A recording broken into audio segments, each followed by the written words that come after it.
Ya pasamos la mitad del año, parece increíble. Estamos finalizando y ya empezando el segundo semestre. Y a pesar de pasar tantas veces por situaciones, dificultades, podemos tener esta seguridad que la gracia de Dios, la protección, el favor de Dios está en nuestras vidas. Y eso es fundamental para poder seguir transitando nuestras vidas conforme al plan de Dios para nosotros.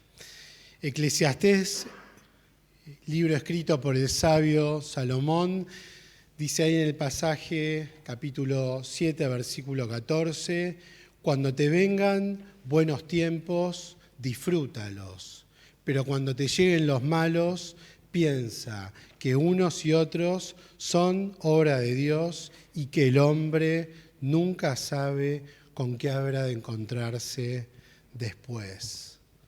Cuando venga el tiempo bueno, disfrútalo, porque vos no sabés el día de mañana qué va a traer. En Reina Valera este mismo pasaje dice, en el día del gozo del bien, goza el bien, y en el día de la adversidad, considera. Dios hizo tanto uno como lo otro. Podemos tener esta plena seguridad que Dios tiene el control de todo lo que nos sucede, tanto de lo bueno como de lo malo. Dios es un Dios justo. Domingos atrás escuchamos el mensaje haciendo referencia a que Dios es un Dios soberano. Y como seres humanos, nosotros cuando pasamos por situaciones de dolor, de dificultad, nos entristecemos. Cuando todo va bien, es todo alegría, es todo gratitud. Pero cuando transitamos estos senderos que muchas veces son de incertidumbre, cuestionamos a Dios, nos enojamos y hasta nos distanciamos, tomamos distancia de nuestro Dios. Ahora, ¿por qué ocurre esto? Porque somos seres humanos. Dominan en nosotros, en muchos casos, las emociones, los sentimientos. Tantas veces olvidamos que somos nueva criatura en Jesús, en Dios, que Él nos escogió. Olvidamos que Él tiene planes perfectos para nuestras vidas. Y que seamos hijos de Dios no significa que debamos dejar las emociones a un lado. No somos seres únicamente espirituales, sino que tenemos un componente importante que es las emociones en nuestras vidas. Y estas emociones juegan un rol fundamental, parte importante. Con las emociones en parte decidimos muchas cuestiones que tenemos por delante. O sea, no podemos vivir únicamente de emociones, pero sí como hijos de Dios debemos anteponer el Espíritu, la guía de Dios en nuestras vidas. Tenemos que tener cada día presente y no olvidarnos esto, que somos hijos de Dios. ¿Por qué? Porque este mundo nos lleva muchas veces a olvidar, a hacer a un lado los planes de Dios, el consejo de Dios a través de su palabra. Recordá que Dios, a través de su Hijo, de la sangre de Jesús, pagó un alto precio por cada uno. Entonces la pregunta es, ¿qué somos? ¿Emocionales solamente? ¿Somos meramente espirituales? ¿Ambas cosas? ¿Dónde te querés mover vos? Esa es la pregunta que debemos hacernos. ¿En qué plano querés predominar? ¿En las emociones o en el espíritu? ¿Qué trasciende en tu vida? ¿Qué dominan tus decisiones? ¿Lo emocional solamente o tenemos en cuenta también lo espiritual, el consejo de Dios? Tengamos en cuenta que cuando aceptamos a Jesús, la obra de Cristo en la cruz, Dios genera un cambio en nuestras vidas y ese cambio hace que seamos nueva creación, hombres nuevos, pero no olvidemos que esa misma naturaleza humana la seguimos teniendo y es una lucha continua entre el viejo hombre y el nuevo hombre. Pero para graficar un poco mejor la idea, quiero que vayamos al pasaje de Lucas, capítulo 8, versículos 22 al 25. En este pasaje vemos cómo Jesús calma la tempestad. Y dice así este pasaje: aconteció un día que entró en una barca con sus discípulos y les dijo: pasemos al otro lado del lago. Y partieron, pero mientras navegaban, él se durmió y se desencadenó una tempestad de viento en el lago y se anegaban y peligraban. Y vinieron a él y le despertaron diciendo: Maestro, Maestro, que perecemos. Despertando él, reprendió al viento y a las olas, y cesaron, y se hizo grande bonanza. Y les dijo: ¿dónde está vuestra fe? Y atemorizados se maravillaban y se decían unos a otros: ¿quién es este que aún los vientos y a las aguas manda y le obedecen? En este pasaje vemos que había una situación rutinaria para los discípulos, para Jesús mismo. Ellos tenían sus oficios, pero también acompañaban al Señor. Muchos de ellos eran pescadores, había un recaudador de impuestos, oficios de la época que hacían que ellos tuvieran su ocupación, pero también tenían la veta espiritual, el servicio a la comunidad, el servicio a Dios a través de estar en presencia de Jesús, sirviéndole a Él mismo también. Y vemos cómo esta situación de calma se torna en una situación de vulnerabilidad total para sus vidas. Este mismo relato también está en el Evangelio de Mateo y Marcos, y sabemos que cuando algún relato bíblico está en más de un evangelio es porque Dios quiere hacer un énfasis importante, Dios quiere destacar algo que nos quiere enseñar y transmitir. Podemos ver cómo te pasará a vos, en lo cotidiano, en lo diario. Un día te encontrás que te levantás y tenés una mala noticia, o vas a tu trabajo, empezás bien el día y al final lo terminás desastroso. La situación de calma se torna en tempestad, ¿sí? Como sucedió en esta historia. Y en este relato queda al descubierto la personalidad de los discípulos, su carácter y especialmente su fe. Jesús les dijo: ¿dónde está la fe de ustedes? Y hoy Jesús también nos pregunta: ¿dónde está nuestra fe? ¿En qué está basada nuestra fe? ¿Estás seguro de la confianza en Dios? ¿Cuáles son los pilares fundamentales de nuestra fe y nuestra confianza en Dios? Todas preguntas que debemos hacernos para poder alcanzar el objetivo que Dios quiere para nuestras vidas. Para Dios es importante nuestra fe, pero sabes que también es importante esto que quedó al descubierto en los discípulos, nuestro carácter. ¿Por qué? Porque el carácter muchas veces revela personalidad de cada uno, la naturalidad con la cual nacemos, pero también revela en parte la fe que tenemos, porque cuando transitamos el camino de Dios, entregamos nuestra vida a Él, el Espíritu Santo entra en nuestro corazón, nuestro carácter también es transformado y moldeado. Imagínate esta situación, Jesús les dice: vamos, subamos, vamos a la barca, vamos al otro lado, yo voy con ustedes. Y ellos con total confianza subieron y empezaron a hacer travesía. El viento anegaba, se generaron olas, la barca se sacudía, iba de un lado a otro y Jesús ahí durmiendo tranquilamente, hasta que los discípulos dicen: ¿dónde está nuestro Señor? Jesús, despiértate, nos anegamos, nos ahogamos. Ellos acuden a Dios a través de la persona de Jesús, y Jesús lo que primero hace es calma la tempestad. Jesús llega a nuestras vidas tantas veces para calmar ese dolor, para calmar esa incertidumbre, para dar una respuesta cuando nadie te la puede dar. Y allí estuvo Jesús con ellos. Y luego, lo interesante de esto es que los lleva a pensar, a meditar, a reflexionar, Jesús les dice: ¿dónde está vuestra fe? ¿En qué está vuestra fe? ¿En qué estaban pensando? ¿Qué pasó por sus mentes, por sus corazones cuando vivieron esta situación?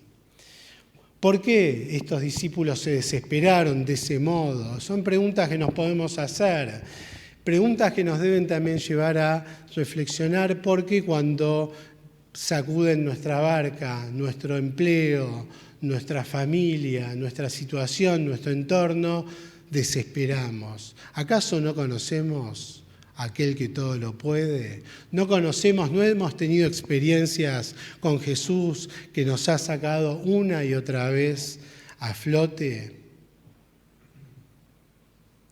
Ellos habían visto el obrar de Jesús. Si vos te remontás para atrás, capítulos anteriores, no solo en este pasaje, sino en los otros evangelios, por ejemplo en el libro de Lucas, anterior a esta escena está el relato de cuando Jesús sana al siervo del centurión, cuando Jesús resucita a una persona que es el hijo de la viuda de Naín. Jesús había sanado paralíticos. En Mateo Jesús sana, está relatado, documentado, a la suegra de Pedro y la hace resucitar. En Marcos, un evangelio que probablemente hace más hincapié en las enseñanzas bíblicas, habla de la semilla de mostaza, la parábola del sembrador, todas escenas que nos hacen reflexionar acerca de la fe, el crecimiento, el espacio que le damos como hombres y mujeres a Dios. Ahora, ¿qué pasó con los discípulos? ¿Por qué se desesperaron? Porque ellos eran, y aquí está la respuesta, hombres naturales, hombres que actuaban por emociones, hombres que actuaban impulsivamente por sentimientos. La diferencia entre aquellos discípulos de esa época y hoy nosotros es que aquellos no tenían al Espíritu Santo. ¿Por qué? Porque el Pentecostés sucedió después que Jesús había resucitado. La venida del Espíritu Santo sobre la tierra, a este mundo, a este universo, para dar consuelo, para dar guía, había sido posterior a la muerte y resurrección del Señor Jesucristo.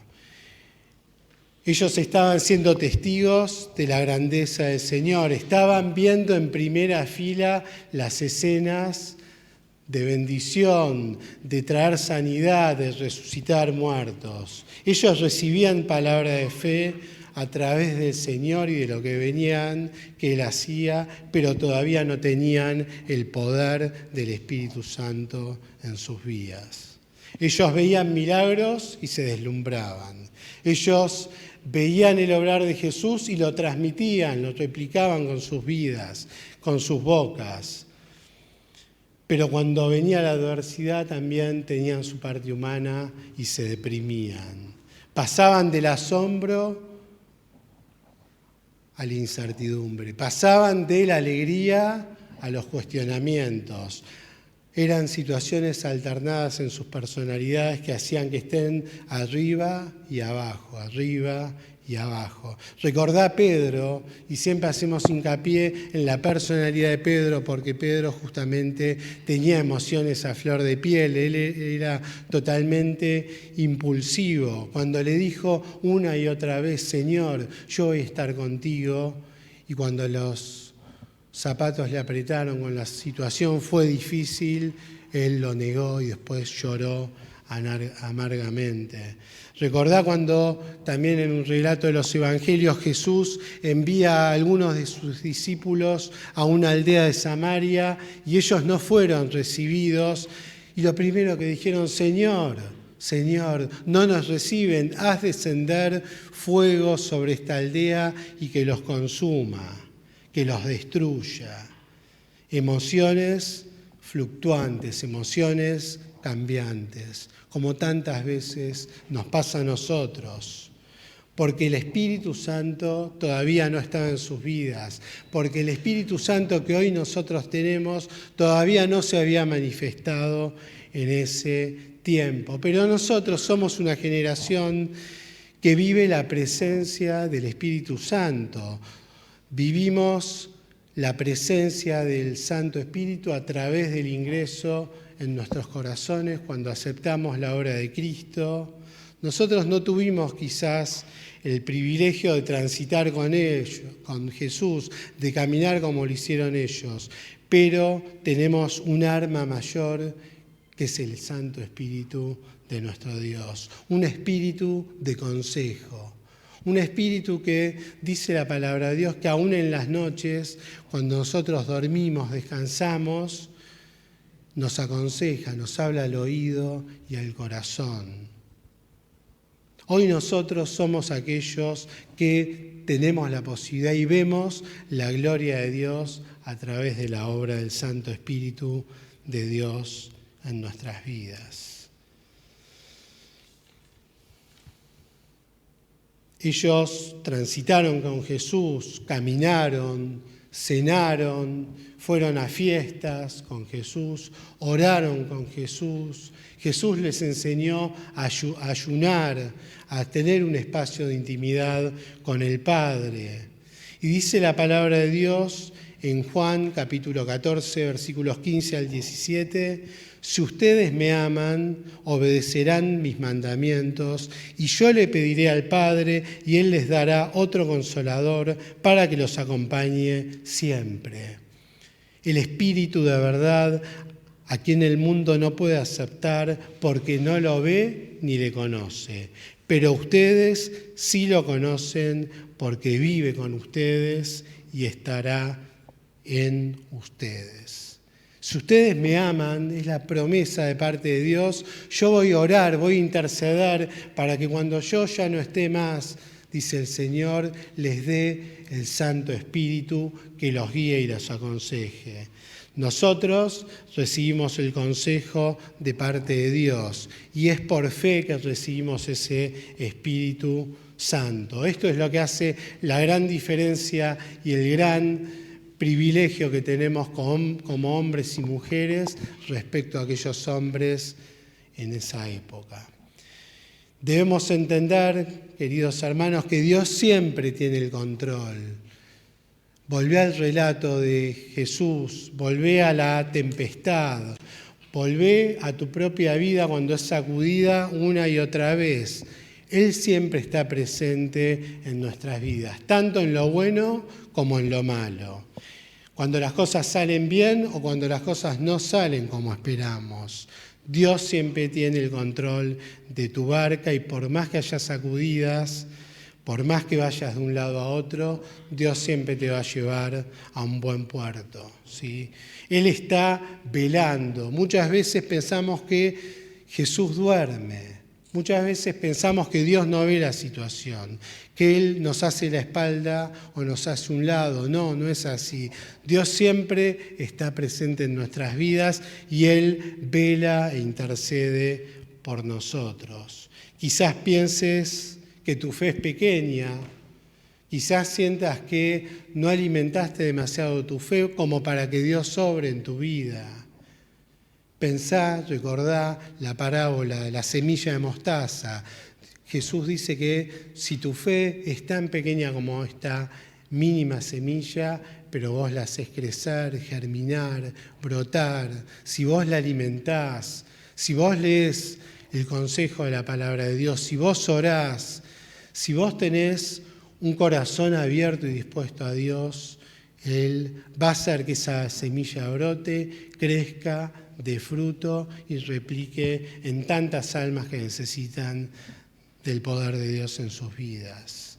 Esa pequeña semilla va a hacer que crezca y esas batallas que vos tenés por delante van a ser vencidas por el poder que Dios ponga en tu vida. Salmos 18:2 en la NBI dice: el Señor es mi roca, mi amparo, mi libertador. Él es mi Dios, el peñasco en quien me refugio. es mi escudo, el poder que me salva, mi más alto escondite. Acá el salmista dice que Dios es la roca, es decir, es firme, que Dios es su amparo, es decir, Dios es la protección de David, que Dios es su libertador, aquel que da salvación a su vida, aquel que hoy puede traer salvación a tu vida, a tu situación. Solo tenés que reconocerlo, solo tenés que darle tu vida a Él para que Él pueda ingresar y hacer la obra en tu corazón. Ese es nuestro Dios, un Dios de todo poder, de toda misericordia, un Dios que está siempre presente en nuestras vidas. Y la fe es lo que nos permite movernos en un plano más allá de lo emocional. Esa fe nos permite movernos en un plano superior, en un plano espiritual. Quizás vos pienses en tu interior, ¿qué queremos decir? ¿Debemos dejar de ser emocionales? ¿Debemos dejar nuestros sentimientos de lado? No, no porque somos cuerpo, alma y espíritu, así nos creó Dios. Y dentro del alma están las emociones, está la voluntad, están los sentimientos. Pero sí, lo que Dios nos pide es que hagamos crecer por sobre las emociones el espíritu. ¿Sí? Primera de Juan 5, del 4 al 5, dice la palabra de Dios, porque todo aquel que sea hijo de Dios vence al mundo. Nuestra fe nos ha dado la victoria sobre el mundo.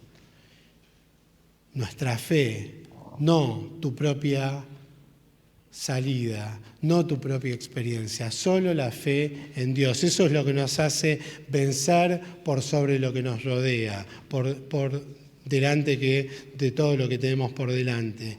¿Quién es el que vence al mundo? El que cree que Jesús es el Hijo de Dios. ¿Quién vence al mundo? El que recibe el poder de Dios a través de Jesús, el que cree de todo corazón. Ese es el que puede sobreponerse a las pruebas, a las dificultades, a los tropiezos que pueden venir.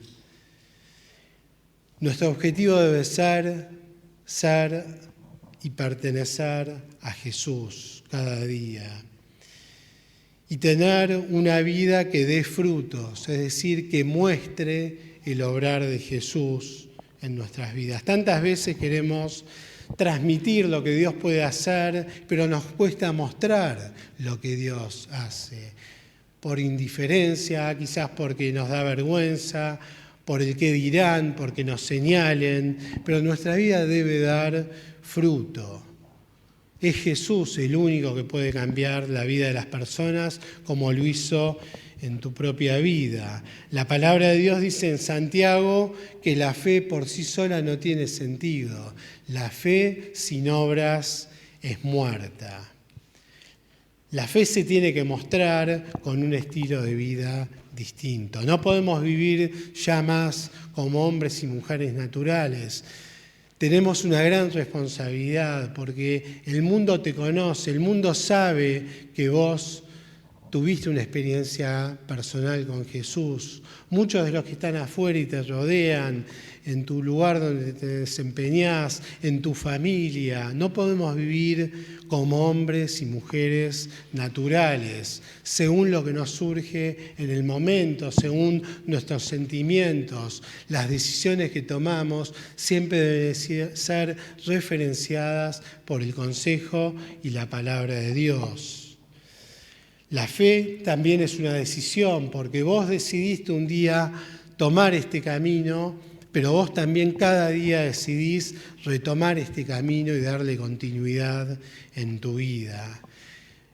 En la palabra de Dios dice en Mateo, mas buscad primeramente el reino de Dios y su justicia, y no te preocupes tanto por lo que vendrá, porque todas esas cosas serán añadidas. Sí ocupémonos de nuestra responsabilidad, sí trabajemos, sí vayamos al frente con lo que tengamos que hacer, pero que lo prioritario, lo primero, sea los valores de Dios, el reino de Dios y todo lo que viene de parte de Él. Dijimos que la fe es necesaria para que lo espiritual domine en nuestras vidas por sobre lo emocional. Y la fe se corrobora y se chequea por lo que hacemos, por lo que mostramos, por lo que ve el entorno. En Colosenses capítulo 3, versículos 23 a 24 dice el apóstol Pablo: hagan lo que hagan, trabajen de buena gana. Prestemos atención.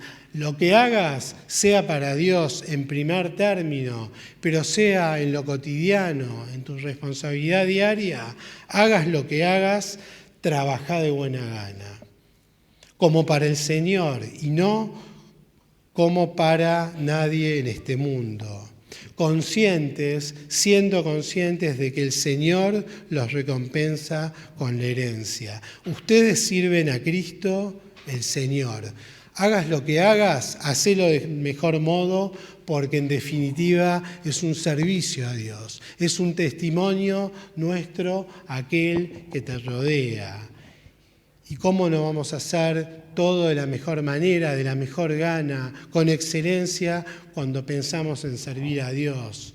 Tenemos otra responsabilidad fuera, pero también, queridos hermanos, adentro, siendo conscientes, siendo responsables, tomando desafíos, no dejando que el otro haga todo, sino siendo parte en la iglesia del trabajo, del servicio. La iglesia es un cuerpo, somos un cuerpo unido y necesitamos trabajar para que la gloria de Dios se pueda ver.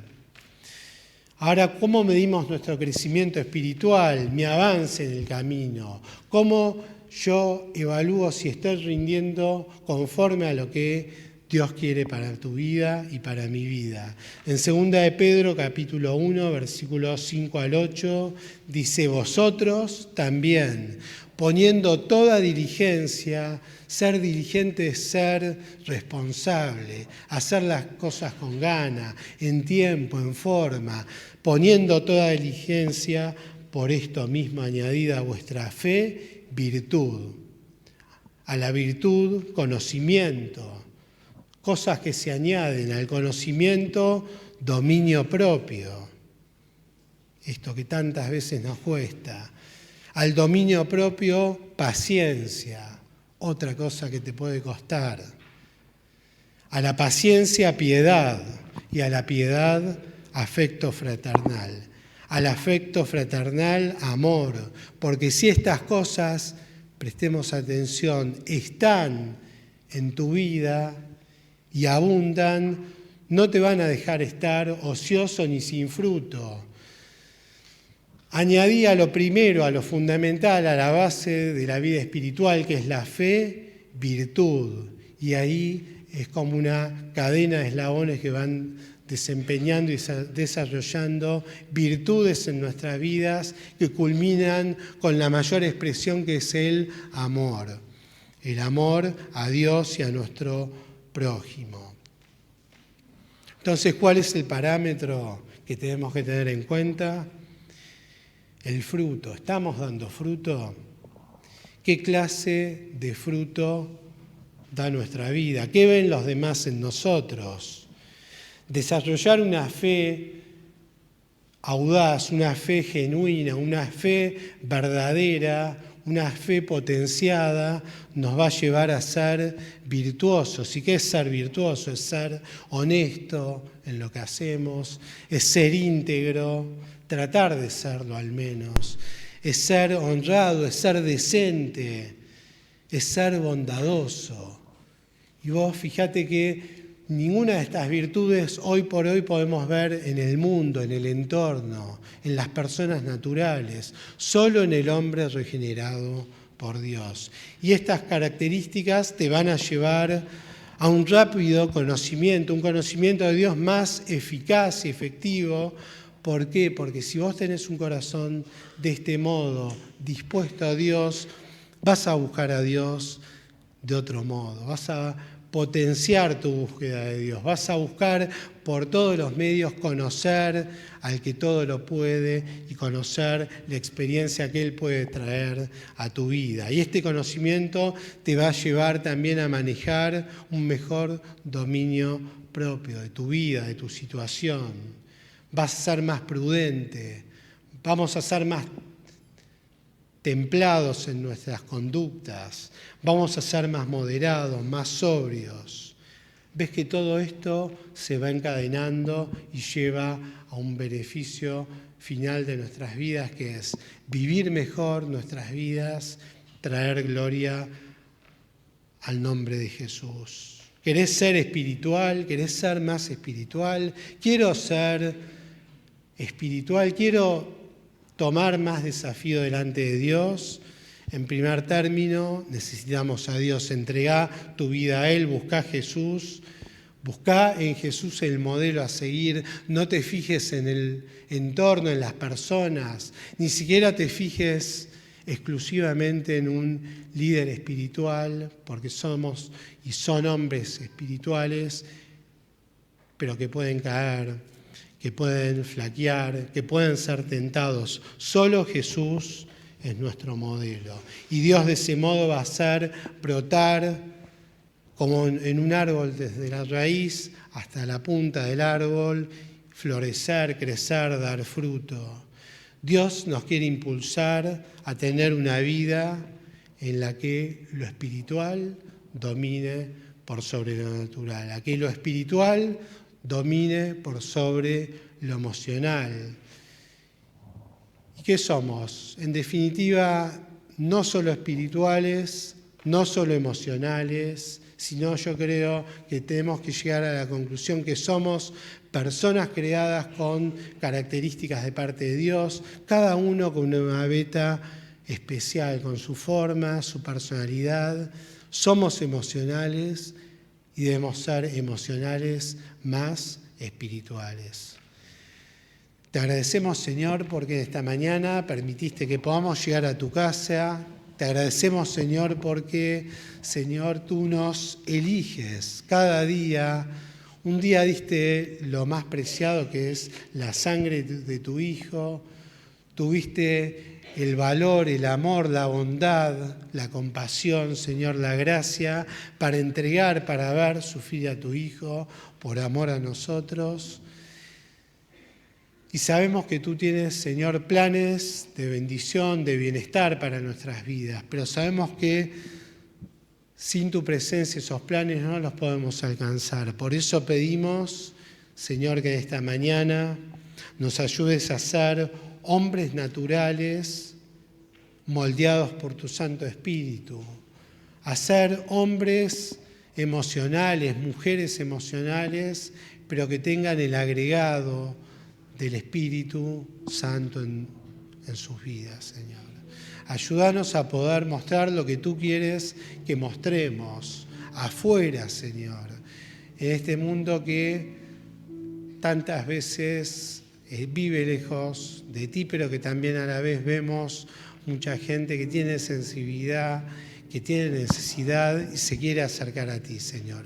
Ayúdanos a ser canales, a ser barcas que puedan mostrar que tú das estabilidad a la vida del ser humano, Señor. En tu santo nombre lo pedimos y agradecemos. Amén, Señor.